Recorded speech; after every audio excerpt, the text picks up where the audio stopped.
সিজদায় গেছি, পায়ের নিচে জায়নামাজ, তাও গরম মানে না, তার নিচে দিয়েছি জুতা, তারপরেও গরম মানে না। কপালে যাওয়ার পরে মনে হলো ফুসা পড়ে গেল।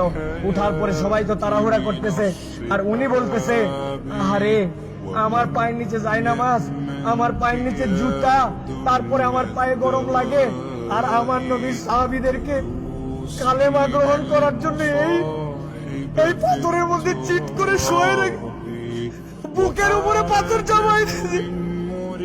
আমার নবীর সাহাবীদেরকে পাগলা উটের পিঠে বেঁধে এই মক্কার অলিগলিতে টেনে ইচ্ছড়ে বেড়াইছে।